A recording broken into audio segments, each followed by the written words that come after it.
What's up, guys? It's the Pop Punk Dad here. I'm with John, not Jim, from World's First Cinema. Yeah. What's up, dude? You're here at the Vans Warped Tour here out in Washington, D.C. It is your first Warped Tour playing? That's right, yeah. Hopefully not the last if they keep doing this thing. Oh, yeah. Let's do it. Fingers crossed. What has your Warped Tour experience been like? I know you guys don't go on until later today, right? Yeah, we go on in like a few hours, and I've only been here for a couple hours, but I mean, yeah, it's been awesome. Yeah. Super excited. Can't believe it was my first one. Your first one? So is this your first one attending as well? Yeah. Your first one attending.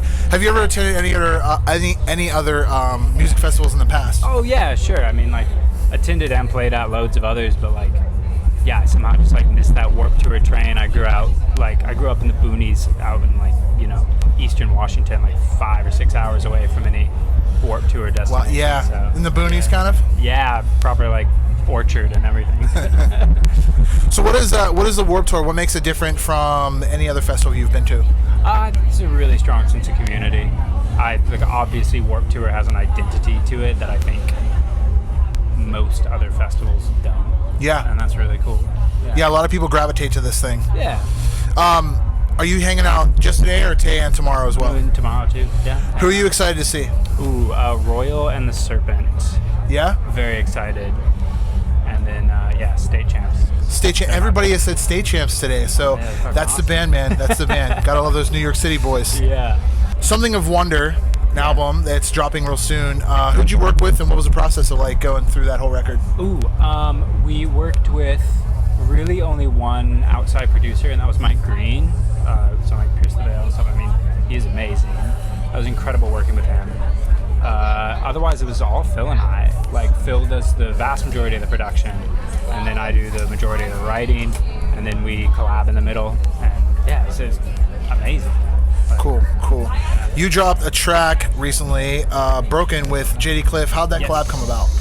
It was awesome. It was Phil's idea, and there are actually like two versions of Broken. So there's one on the normal album. And kind of like the remix with him? So the remix with him is a single that came out, but then the like normal one without him is on the album, and I love them both.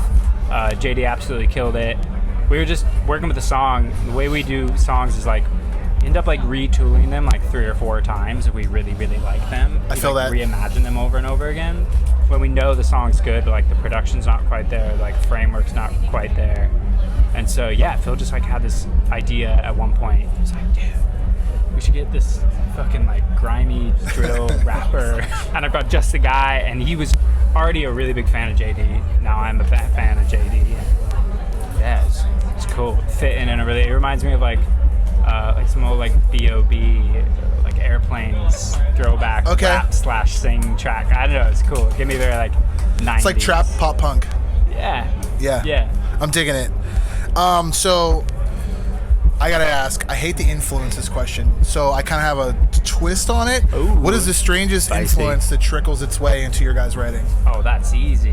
I mean, we have so much cinematic shit floating around in the production. I think, for me especially, it's all the stuff I really grew up with music-wise, was like John Williams and Hans Zimmer. And like, Hans Zimmer, yeah. Yeah, I mean, I Batman. Yeah. I mean, dude, Batman, Gladiator, like literally the greats of music. And I come from like a like band camp kid symphony background playing violin, so that stuff like really hits home for me. I was a total band camp kid too. Did you What'd you play? I played Barry Saxon marching band. Oh, that's so tough. Yeah. I started out with clarinet, and I really worked my way up. It's like the biggest instrument for marching band. Yeah. They really moved me up. Because did you play marching band? No, our school was not big enough to have. We barely had a band. We were a single A school, so I mean, ours wasn't big enough, but it was a cool thing to do because everyone like, hey, there was a band trip at the end of the year. I guess we're going to Disney World. What did you play in school? Well, we just had like one. I played violin like pretty seriously. I'd like go off to like camps and stuff for that. But band in school, I played tenor sax, and then one day I just switched to bass by there are 40 kids guitar? In my class. Oh, okay. Like graduating class, right. 40 kids. So like I just do whatever you want. Got a bass guitar and showed up, and my band director was super pissed, and I was like, who else is playing bass? Yeah. What do you prefer, 4 or 5 string bass? I'm a bass player myself. Oh, I'm really bad. I'm not good enough to play a 5 string, so Same. 4 is fine. Yeah, I'm not doing any like crazy drop shit or anything. I picked up a 12 string one day and I was like, I just want to play chords on this thing. I don't even know what to do with this thing. It's so weird. It's so tuned. Yeah, I just play I'm a very studio level guitar and bass player. I just like get it done, you know. Awesome, dude. Definitely awesome. not a shredder. If you guys can choose, I mean, I guess you personally, a collab to do with anybody. Since we talked about JD, if there'd be anybody out there living, obviously. Of course. Yeah, I mean, I think Bastille, I would love to work with them. That's so left field, but I like it. Yeah, I know this is the pop punk dad. No, it's totally cool. But I'll also give you, like I said earlier, Royal and the Serpent. Yeah, which right? also has a bit of that like flavor. Like, fuck, their stuff is so good. Yeah, I was really lucky to see like a little acoustic gig with them. That would be really cool. It was really cool. Yeah. It was awesome. I like when some of those bands strip it down. I think when I'm from Pittsburgh, so when I get back to town, Billy Corgan from the Smashing Pumpkins is doing sort of a intimate type thing. So it's like, so that's kind of cool. Yeah, no, absolutely. You have a new song that you guys said, I guess, 24 hours ago on Facebook. It's a new song that fans might only hear today. What song is that? Ooh, that'd be Paranoid. Paranoid? Which we're very excited about. Have you dropped the track yet for it fully? Nah. Have we? We have. You guys did? Okay. We did. It was fucking sick.